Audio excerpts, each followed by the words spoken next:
নমস্কার বন্ধুরা, তোমরা সবাই কেমন আছো? আশা করি সবাই খুব ভালো আছো। আমিও খুব ভালো আছি। আজ মা বিপত্তারিণীর পূজা, তাই পুজো দেবো বলে রেডি হয়ে বেরিয়ে পড়েছি। আর এইদিকে ফল দোকানে দাঁড়িয়ে পড়লাম।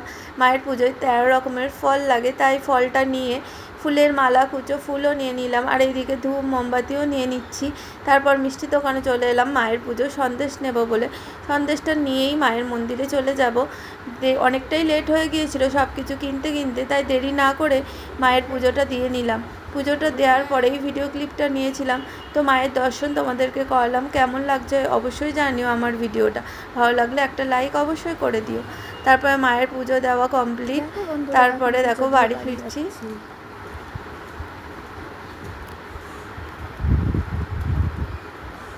তো বাড়ি চলে এসে দেখো এদিকে ঘুগনি বানানো হচ্ছে আর লুচি বানানো হবে, সেটাই তোমাদের সাথে শেয়ার করছি। তো ভিডিওটা তোমাদের কেমন লাগছে অবশ্যই জানিও। তো আজকে নিরামিষ, সেই কারণে দেখো নিরামিষ ঘুগনি বানাচ্ছি আর সঙ্গে লুচি। আর এই পূজাতে অনেকেই জানো যে 13টা লুচি খেতে হয়, তো লুচি দিয়ে এই ঘুগনি খাওয়া হবে, সেটাই শেয়ার করছি। তো তোমরা কে কে আজকের এই উপোসটা করেছো অবশ্যই কমেন্টে জানিও। আর আমার ভিডিওটা কেমন লাগলো সেটাও জানিও।